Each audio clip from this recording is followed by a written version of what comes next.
Live from WTVO Rockford and your home team. Eyewitness News at 5 starts now. An arrest is made in connection to a Friday night shooting. The suspect is a teenager. The president announces a plan for how to tackle the issue of student loans. His response after the Supreme Court blocked Plan A. And the 4th of July holiday leads to many hospital visits across the state. A doctor shares advice on how to be safe around fireworks. Good evening, I'm Taylor Castro. Thanks for joining us tonight. An arrest has been made in the Friday night shooting deaths of 2 teens. The suspect is a 17-year-old male from Rockford. He has been charged with 2 counts of first-degree murder, aggravated discharge of a firearm, and unlawful use of a weapon. Friday evening, another 17-year-old male was shot and killed in the 1400 block of Willard Avenue. A 14-year-old male later succumbed to his injuries from the shooting as well. The suspect has been placed in the Winnebago County Juvenile Detention Center. 2 people were killed and dozens of others wounded in an overnight shooting at a block party in South Baltimore. The neighborhood was hosting its annual Brooklyn Day community celebration when gunfire erupted. An 18-year-old girl was pronounced dead at the scene. A 20-year-old man also died at the hospital. At least 28 others were injured. 3 are in critical condition. No one is in custody. In Highland Park, community members are gathering this week to mark a year since the 4th of July parade shooting. Saturday night, the community had a mass to honor victims and survivors. The church also dedicated a tree of life to symbolize the community's resilience.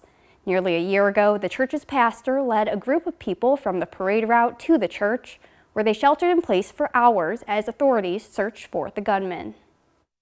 More than ever, if we want to have a better society and to be safe and to feel at peace, so we need the presence of God. 7 people were killed and dozens wounded in the mass shooting. The city will hold a remembrance ceremony on Tuesday morning. President Biden is moving forward with an alternative plan for student loan debt relief after the Supreme Court blocked his initial idea. It stems from the Higher Education Act of 1965. The Act authorizes the Education Secretary to modify, waive, or compromise federal student loans under certain circumstances. The president says to ease the threat of default, the Education Department won't refer borrowers who don't pay their student loan bills to credit agencies for 12 months. Price changes at the post office start next Sunday. A price increase of 3 cents will go into effect for multiple items. Forever stamps and 1-ounce letters go up from 63 cents to 66 cents, and postcards jump from 48 to 51 cents. USPS officials say the increase is necessary to offset inflation and generate revenue.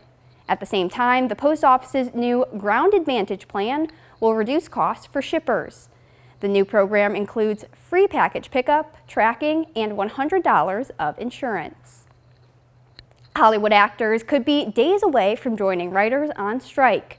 Actors and movie studios agreed to a contract extension just hours before it was supposed to expire Friday night at midnight. The new deadline is July 12th. Members of SAG-AFTRA authorized the strike if a deal isn't reached. The main issues are residuals and use of artificial intelligence. If they walk, the actors would join the 11,000 members of the Writers Guild of America. It will be the first time 2 Hollywood unions have gone on strike at the same time in more than 6 decades. Transportation Secretary Pete Buttigieg says Mother Nature should get most of the blame for the 4th of July travel chaos. Last week saw thousands of flight delays and cancellations. United Airlines accounted for most of the canceled flights. CEO Scott Kirby pointed a finger at the Federal Aviation Administration and the shortage of air traffic controllers. But Secretary Buttigieg says air control staffing accounted for less than 10% of the delays. He says bad weather at key hubs was the main cause. He adds that the FAA is hiring 1,500 new traffic controllers this year and another 1,800 next year to address the staffing issue. Firework-related injuries are common around the 4th of July holiday. Most fireworks are illegal in Illinois, but even the legal ones are risky. About a quarter of all ER visits are due to legal fireworks in the state. Items like sparklers can be dangerous if given to children who are too young to handle them or are lit in a way that they shouldn't be. They cause a larger fire and can be potentially harmful. Never light a firework in your hand. Obviously that can explode unexpectedly quickly, and you can get blast injuries to the hand or burns to the hand that can be very harmful, and also burns to clothing. That clothing lights on fire, and then you get burns to other areas. Facial injuries too. So a firework goes off in somebody's face, you get injuries to the eye and the face that can be rather harmful and something that we have to deal with. When using sparklers or other legal fireworks, always have a hose or bucket of water nearby. Make sure to light them in an open area and keep children at a distance. If you can't wait until Tuesday to see fireworks, there are a few state line towns celebrating early. Sunday is Rochelle's annual fireworks display at Atwood Park. The show begins at dusk. On Monday, Davis Junction is once again doing a movie and fireworks. The fireworks will be shot off from the community park at dusk, followed by the movie Yogi Bear. If you're closer to Winnebago, the village will set off their fireworks behind the baseball diamonds. They remind people to plan ahead if you want to watch them up close. Day one of the first ever NASCAR street race in Chicago was partially washed away by a rainstorm. Now the second day is on hold due to flooding. In the meantime, Judy Wang tests out a simulator that helps out the drivers. After day one, drivers have a better feel of the course. Until this weekend, the only way for them to practice was on a simulator. In the NASCAR world, majority of everything that we drive on has been scanned by iRacing and is fairly as accurate as it can be. Ray Smith is NASCAR's Director of Gaming and Esports. He says the Chicago course was built on the sim. In 2020, iRacing scanned the city. They came up with a couple different course layouts. They landed on one. They tested it with professional sim drivers, and they've been working alongside the sport until today. The inaugural Chicago street race is a 2.2-mile course, 12 turns, 7 at 90-degree angles. You got to stay focused the whole time. So this track, you lose focus for a second, you pay for it. So from simulator to the streets, some drivers found the sim in many ways was spot on. A lot of the breaking points were close. So all in all, it was very, very beneficial. Ray Smith says drivers started using simulators in 2009. These days, most drivers have them in their homes. Especially in the last 5 years, more and more drivers are getting a simulator in their house. I mean, a lot of the younger drivers are as well, because it's easier than doing a track rental. Something happens with the car, there's a reset button. So it's cost effective and it gives you that familiarity. Heart rate. Not as easy as it looks when I took the sim for a spin. Whoa!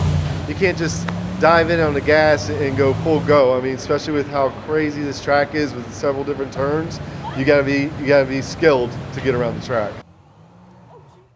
That was Judy Wang reporting. Now, your first warned weather forecast from Chief Meteorologist Candace King. Well, good evening. Welcome back. Hopefully you guys have had a wonderful weekend. It's been a little on the muggy side and at times rainy, stormy, but it's a change of pace from the weather that we've had the last several weeks, ending June on a very dry note. We take a live look with our SkyTrack camera out in Rochelle here late this afternoon and evening, starting to see some of that cloud cover begin to break, and that'll be the trend over the next couple of hours. While there is still an isolated shower chance, I think a lot of that is beginning to fade away here as that low pressure system pulls further away. We are still going to keep, however, with some of those humid conditions, so don't look for a break from that coming anytime soon. In fact, the next several days is going to be dealing with a little more of that humidity, and that'll take us through the middle of the week before we get a little more comfortable here by week's end. Watching a couple of scattered showers still kind of moving across parts of Joe Davies County here in far northwest Illinois. Not going to be a concern with that. Did have a little thunder with that earlier, but as we get closer and closer here to this evening and sunset, things will start to fade away. Eventually our skies will clear out, and this could actually lead to some fog here going into tonight and for the start of our Monday.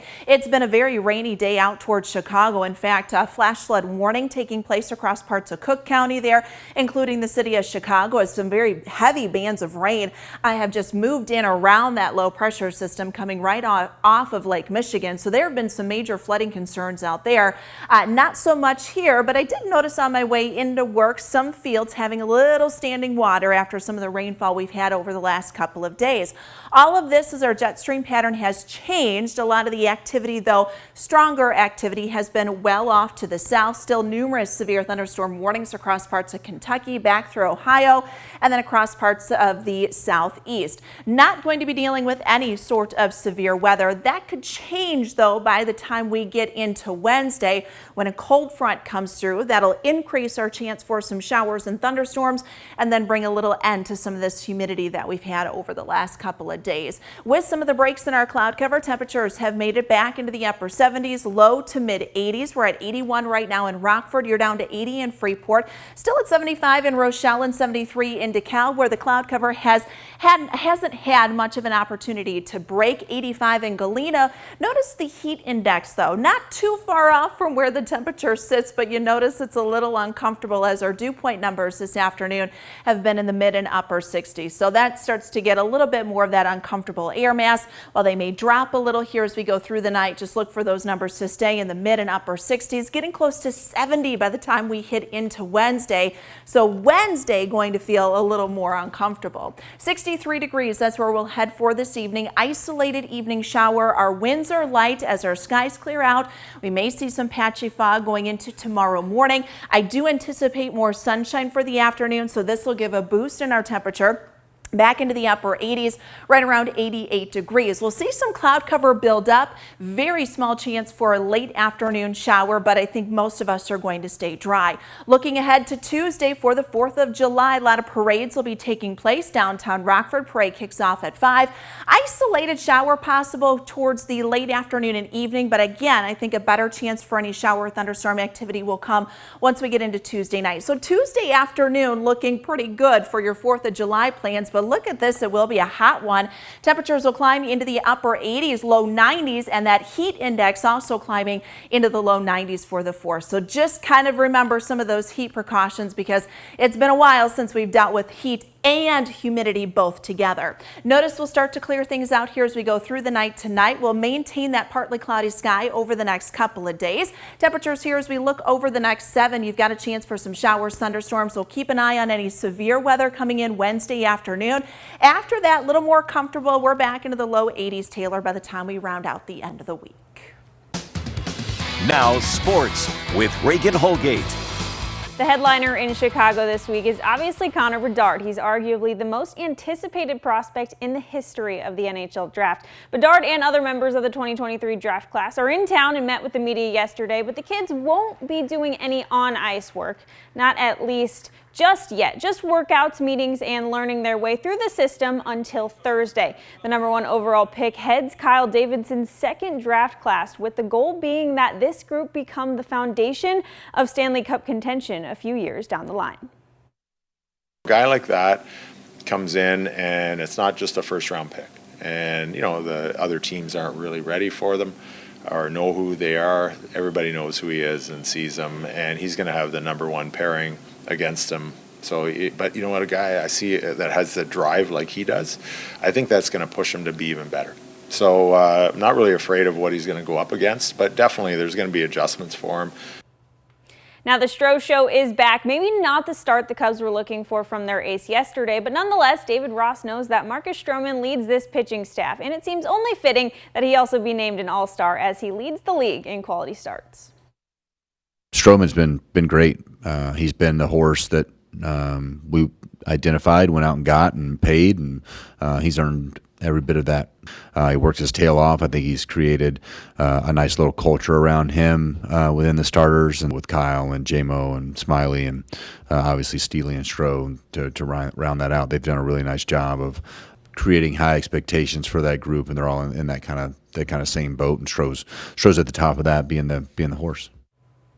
The others joining Stroman in this year's All-Star game are Justin Steele, it's his first appearance, and Dansby Swanson will represent the Cubs this year in his second career All-Star game. Ahead of today's game in Cali, the White Sox placed Michael Kopech on the 15-day IL with shoulder inflammation. Kopech's turn to pitch would have been today, but Pedro Grifol told reporters that he's expected to rejoin the rotation after the All-Star break ends in the middle of the month. This season, Kopech is 3-7 with a 4.08 ERA with 97 strikeouts over 16 starts. And well, this comes as no surprise, but Luis Robert Jr. is also headed to Seattle as the lone player representing the Sox in this year's All-Star game. We're hoping the rain will clear up for the 4th, but it's going to be pretty muggy out there. Yeah, I mean, we've got a return of some of that humidity, something we really haven't felt so far this season, you know, coming off of a dry, not only in precipitation-wise June, but also it was hot, you know, at times during the month, but we really haven't had a lot of that moisture. And we've had it here these last couple of days. The First Warn interactive radar brought to us by Rockford Auto Glass and More shows a lot of those showers starting to wind down. We may see a few isolated showers and a thunderstorm or two for the next hour or two, but then skies will turn partly cloudy. Some areas of fog will be possible tonight. We're down to 63. I think the next couple of days are going to stay dry. Upper 80s, low 90s Monday, Tuesday, but that heat index will push that temperature up just a little bit for the afternoon. So kind of keep that in mind, especially for Tuesday. Now I think a lot of the day is going to be dry. Our best chance for some showers and thunderstorms will return on Wednesday with a cold front. Following that, a little more comfortable. Notice the change too in those overnight lows from the 60s down into the 50s. Thanks, Candace, and thank you for joining us. We'll see you at 10.